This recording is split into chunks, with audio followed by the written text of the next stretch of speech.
वो दोनों आमने सामने बैठे हुए थे और लू बोल रहा था। इससे पहले उसका की बहुत ही कम था, 0 पॉइंट समथिंग था। फिर मास्टर ने पूछा कितने पहले? फिर लू ने बोला हमारे जब एग्जाम हो रहे थे तब लगभग 1.5 महीने पहले। मास्टर बिलीव नहीं कर पा रहे थे। सिर्फ 2 वीक पहले?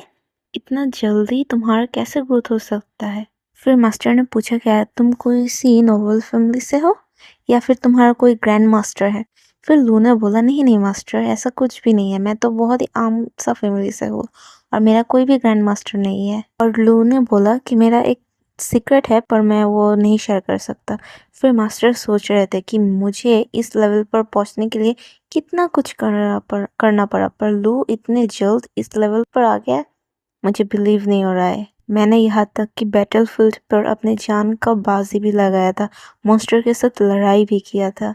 और मॉन्स्टर के साथ लड़ाई करते हुए मुझे समझ आया मॉन्स्टर के साथ लड़ाई करना और इंसानों के साथ लड़ाई करने में कितना ज़्यादा अंतर है। सिर्फ एक्स्ट्रा ऑर्डिनरी पावर वाले ही इन मॉन्स्टर के साथ फाइट कर सकते हैं। फिर लू के मास्टर गहरी सांस लेकर बोलते हैं कि तुम तो एलिट क्लास पर जाने की योग्य हो। ये सुनकर लू बोलता है कि नहीं मास्टर, मुझे इस क्लास पर ही रहना है क्योंकि ट्रेनिंग तो खुद के अंदर है। मैं जिस भी क्लास में जाऊँ ना क्यों, मुझे तो ट्रेनिंग खुद से ही करना पड़ेगा। ये सुनकर मास्टर बोलता है तुम्हें हमारा स्कूल पूरे के पूरे सपोर्ट देगा। ये सुनकर लू मास्टर से 2 फेवर मांगता है और बोलता है मुझे मार्शल आर्ट स्कॉलरशिप चाहिए और दूसरी चीज ये कि मैं रेगुलर स्कूल कंटिन्यू नहीं करूँगा, मुझे छुट्टियाँ ज़्यादा चाहिए। टीचर ये सुनकर बोलता है क्या तुम्हें फाइनेंशियली कोई हेल्प चाहिए? और अपने जेब से ब्लैक कार्ड बाहर करके लू को देता है और बोलता है कि ये हाफ है स्कॉलरशिप के, बाकी के पैसे कुछ दिनों में तुम्हें मिल जाएगा। ये देखकर लू हक्का बक्का रह जाता है। लू उस कार्ड को हाथ पर लेके मास्टर को थैंक यू बोलता है और मास्टर बोलता है तुम ऐसे ही हार्ड वर्क करते रहो, तुम्हारी वजह से हमारा नाम भी रोशन होगा। इसके बाद लू अपने क्लास के वहां जाने के लिए रवाना होता है। जैसे ही लू जाता है मास्टर एक्साइटमेंट से भर जाता है और बोलता है मेरे हाथ तो कोहिनूर लग गया है, अब हमारे नाम से पूरा का पूरा सिटी भर जाएगा। हम लोगों ने एक जीनियस जेम को बाहर किया है अपने स्कूल से, जो हमारा नाम चारों ओर होगा। लू को हमारे अंडर रखना पड़ेगा, हमारे सीक्रेट वेपन के जैसे। फिर सीन शिफ्ट होता है जहाँ पर एक एम्प्लॉय हर्ब्स या फिर टॉनिक जो भी बोलो वो सेल करने के लिए एक मदर और डॉटर को बोल रही थी और लू वहीं से पीछे से जा रहा था और लड़की की माँ बोल रही थी कि ये बहुत ज़्यादा ही एक्सपेंसिव है, इसलिए समझकर यूज़ करना। और लू मन ही मन सोच रहा था कि इस दुनिया में जिनके पास पैसे है वही ग्रोथ कर सकते हैं और जिनके पास पैसे नहीं है वो नीचे रह जाते हैं। और साथ ही साथ ये सोचता है अगर मैं पहले जैसा लू रह जाता तो फिर इस टॉनिक को खरीदने की मैं उम्मीद भी नहीं कर सकता था। मैं तो मेरे बहन के पीछे ही रह पा जाता और मेरा बहन मुझे घसीट घसीट कर सामने लेती। मैं फीमेल के लिए सिर्फ एक बोझ बनकर रह जाता। ये सोचकर हमारा लू बाहर आता है और देखता है 2 स्टूडेंट बात करते जा रहे थे कंप्यूटर के बारे में। उनकी बातें सुनकर लू को महसूस होता है कि पहले वो यही काम करता था, अपना टाइम वेस्ट करता था, गेमिंग खेलता था और वगैरह वगैरह करता था, पर अब वो एक नया पाथ ले रहा है जो कि मार्शल आर्ट का पाथ है और अभी उसकी ज़िंदगी बिल्कुल नई तरीके से जाएगा, इसीलिए उसे उसका 100% देना पड़ेगा। वो अंदर ही अंदर सोचता था कि वो एक फिश टैंक की मछली है जो फिश टैंक पर ही रह जाएगा, पर अभी ऐसा कुछ भी नहीं है। अभी कुछ ऐसा है जैसे कि वो फिश टैंक को तोड़कर बाहर की दुनिया को एब्जॉर्व कर रहा है। वो अपना रियलिटी फेस कर रहा है और इस दुनिया को बदलने के लिए पहला कदम ले रहा है कि तभी उसे महसूस होता है जैसे कि उसके बॉडी में कुछ पावर्स आ गया था। और तब मुझे याद होता है कि उसने जो मॉन्स्टर को मारा था उसका फ्यूजन अभी हुआ है, जिसकी वजह से उसका स्ट्रेंथ थोड़ा सा बढ़ चुका है। लू जाते जाते ये सोचता है कि मार्शल आर्ट के वर्ल्ड पर मैं एक और कदम आगे बढ़ चुका हूँ और मन ही मन सोचता है कि मैं अपनी मदर, फादर और सिस्टर को एक बेहतरीन फ्यूचर दूंगा। फिर सीन शिफ्ट होता है लू के ज़ॉम्बी के साथ फाइटिंग सीन पर, जहाँ पर लू एक ही अटैक पर ज़ॉम्बी को चारों खाने चित कर देता है। फिर तभी उसके माइंड पर ज़ॉम्बी के मेमोरी जाता है और उस मेमोरी पर यह था कि आसपास एक बेस है। फिर वो सोचता है कि आसपास तो कोई भी ज़ॉम्बी दिखाई नहीं दे रहा है। फिर सामने जाते-जाते वो देखता है कि 2 ज़ॉम्बी उसके सामने ही थे और वो स्पीड के साथ उस दोनों ज़ॉम्बी को मार गिराता है। फिर वो रफ्तार के साथ बेस के सामने जाता है और देखता है एक पूरा का पूरा शहर। पर वो जब बेस के और भी करीब जाता है देखते है कि एक बहुत बड़ी एक क्रैक है। फिर वो मन ही मन सोचता है इतनी बड़ी क्रैक कोई बड़ा मॉन्स्टर ही दे सकता। तो उस क्रैक के अंदर पहुंचने के बाद उसे महसूस होता है ये अंदर से भी बहुत ज्यादा ही चौड़ा है। ऐसा मॉन्स्टर होगा जो इस अटैक को किया होगा। और जब वो खड़ा होकर वो बेस देखता है वो देखता है वो बहुत ज्यादा एडवांस था बेस। फिर भी मॉन्स्टर ने इस बेस को तबाह कर दिया, इतना ज्यादा अपडेटेड, जबकि हमारे शहर तो बहुत ही कम अपडेटेड है।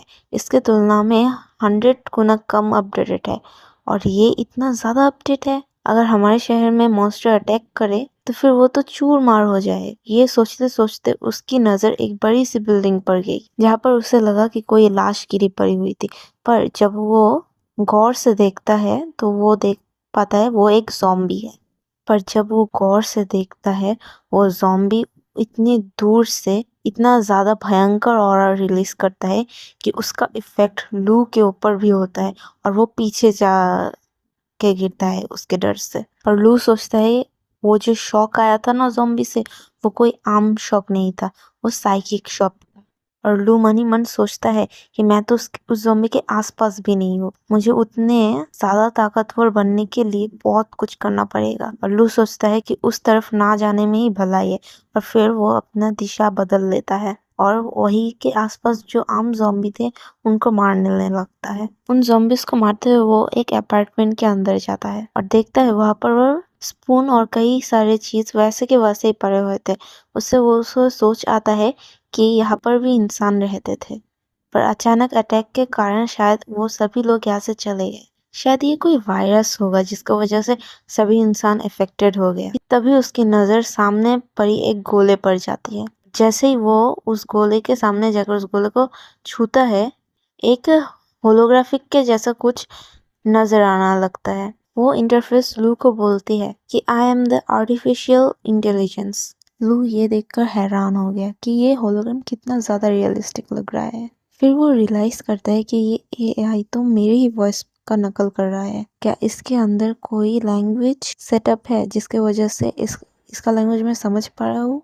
लू ये देखकर हैरान था और पूछ रहा था क्या मुझे कोई भी इंफॉर्मेशन मिल सकता है। ये सुनकर एआई बोलती है हाँ कोई भी इंफॉर्मेशन मिल सकता है। फिर लू ने बोला ठीक है तो फिर मुझे कुछ रिपोर्ट दो कुछ दिनों का। ये सुनकर एआई प्रोसेसिंग करने लगता है और उसके सामने सारे के सारे रिपोर्ट ला के रख देता है जहाँ पर मार्शल आर्ट के बारे में पूरा का पूरा हिस्ट्री लाकर उसके सामने रख दिया था।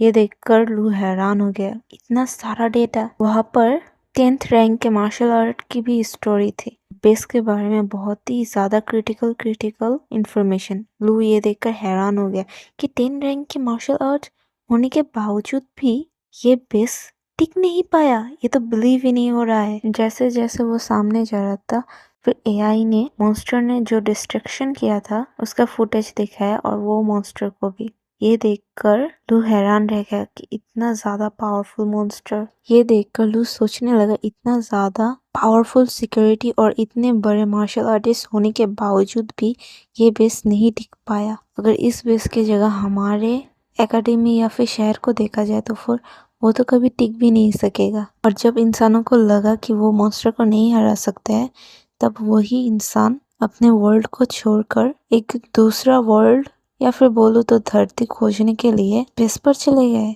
फिर लू सोचता है कि सिविलाइजेशन चले जाने के बाद से ये जैसा था वैसा ही रह गया। फिर लू सोफे के ऊपर बैठकर एआई से कहता है कि मुझे और भी ज्यादा हिस्ट्री दिखाओ। फिर एआई लू को और भी ज्यादा हिस्ट्री दिखाना शुरू कर देती है। जैसे जैसे वो हिस्ट्री देख रहा था लू को ये लग रहा था जैसे कि वो कुछ भी नहीं है। अगर ये लोग नहीं टिक सके तो फिर हम क्या टिकेंगे। फिर ये सोचते सोचते लू फर्स्ट एरा के मार्शल आर्टिस्ट के बारे में हिस्ट्री पढ़ने लगा और वो पढ़ के वो हक्का बक्का रह गया क्योंकि उस फर्स्ट एरा के मार्शल आर्टिस्ट और उसके वर्ल्ड के मार्शल आर्टिस्ट यानी कि धरती के मार्शल आर्टिस्ट बिल्कुल सेम थे। ये देखकर लू को लगा कि ये कोई भी एलियन वर्ल्ड नहीं है, ये उसका ही वर्ल्ड है। जो कि उसका वर्ल्ड का फ्यूचर है, क्योंकि एआई वॉइस ऑटो जनरेटेड हो सकती है, पर मार्शल आर्टिस्ट और हिस्ट्री ये हूबहू मैच खाने का मतलब है ये उसी का धरती है। और जब उसे ये रियलाइज हुआ वो बहुत ज़्यादा नर्वस हो गया, क्योंकि उनका फ्यूचर आगे नहीं था। क्या 10 साल बाद हमारे धरती का ये हाल होगा? फिर उसने एआई के पास जाकर पूछा, क्या ये कोई पैरेलल इन यूनिवर्स है? और एआई ने बोला नो। फिर लू ने पूछा, क्या मेरा पर्सनल इंफॉर्मेशन है तुम्हारे पास? कि तभी एआई लू का इंफॉर्मेशन स्कैन कर कर बाहर कर देती है और लू देखता है वो सिर्फ 28 साल के लिए बच पाएगा। फिर ये देखकर लू पूछता है, क्या मैं चिंगे का नाम का कोई भी इंफॉर्मेशन देख सकते हो? वो मेरा बहन है। फिर एआई ढूंढकर बोलती है कि नहीं सर, वो एरर बता रहे हैं, हम नहीं दिखा सकते हैं, पर हमें ब्लड सैंपल चाहिए रजिस्ट्रेशन के लिए। लू पूछता है कि रजिस्ट्रेशन के लिए ब्लड सैंपल मैं कैसे दूं? कि तभी एआई उसके सामने जाती है और उसका हाथ बाइट कर लेती है और बोलती है रजिस्ट्रेशन कंप्लीट हो चुका है। ये देखकर लू शर्मा जाता है। ब्लड सैंपल लेने के बाद वो एआई बोलती है, ये आपका ब्लड सैंपल इस बेस के साथ मैच हो चुका है। ये देखकर लू चौंक गया कि क्या? कि तभी लू का नया इन्फॉर्मेशन आ चुका था उसके सामने। उसका जो प्रोफाइल पिक्चर था वो पहले का प्रोफाइल पिक्चर से बहुत ही ज़्यादा अलग था।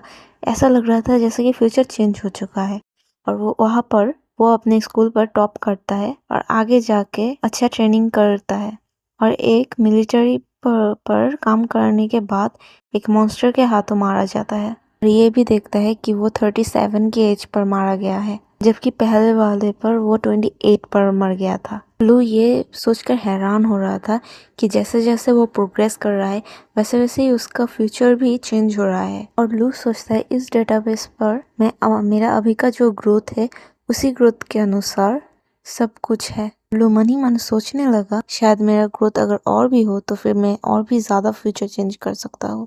अपनी ड्रीमिंग मेथड के अनुसार मैं और भी ज़्यादा पावरफुल बनूंगा और इस सिटी पर सबसे ज़्यादा पावरफुल इंसान बनूंगा। लू को लगता है अगर वो ऐसे ही ग्रोथ करता रहा तो फिर ह्यूमैनिटी को एक दिन बचा पाएगा। फिर सीन शिफ्ट होता है लू के घर पर, जहाँ पर लू ब्रेकफास्ट करने के लिए गया था और उसकी माँ पूछती है, लू तुमने अपना यूनिफॉर्म क्यों नहीं पहना है? फिर लू बोलता है कि टीचर ने बोला है मुझे सेल्फ स्टडी करने के लिए, इसलिए मैं स्कूल नहीं जा रहा हूँ। ये सुनकर उसकी बहन बोल रही थी, ये कैसे हो सकता है? टीचर्स ने इससे पहले तो किसी को भी ऐसा फेवर नहीं किया था। फिर उसकी माँ बोलती है, हाँ हाँ ठीक है।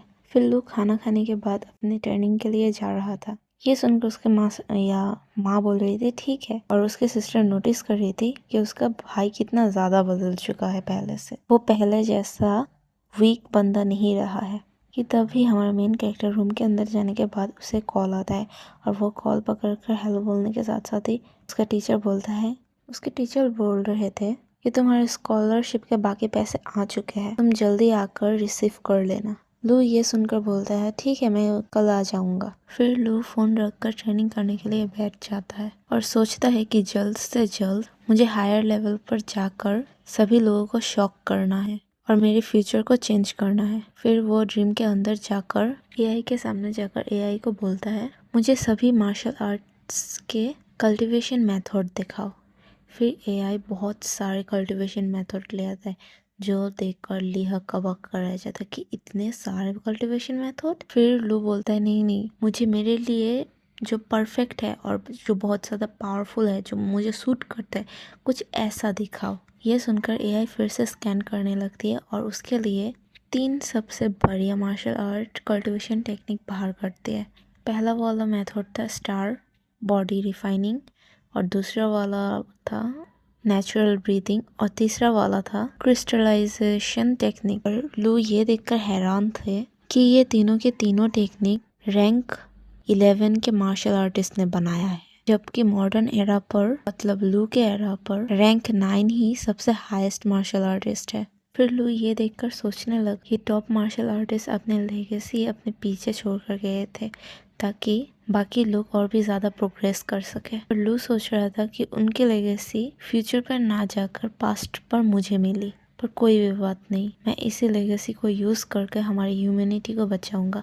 और अपना टाइम वेस्ट ना करते हुए लू पहला वाला मार्शल आर्ट कल्टीवेशन टेक्निक करना शुरू कर दिया था, जहाँ पर उसका ब्लड और माइंड दोनों ही रिफाइन होना शुरू कर दिया था और उसका शरीर इतना ज़्यादा चल रहा था जिसके वजह से वो हैंडल के बाहर चला गया था। फिर भी वो कोशिश किया जा रहा था कि तभी उसे महसूस होता है कि उसका शरीर के हर एक अंग जल रहे हैं। उसको फील हो रहा था जैसे कि एक क्रिस्टल के अंदर बहुत सारा हीट दे चुका है, जिसकी वजह से वो क्रिस्टल कभी भी टूट सकता है। फिर लू अपना आँख खोल कर देखता है कि उसके आसपास सभी जगह आग से भरे हुए थे और उसे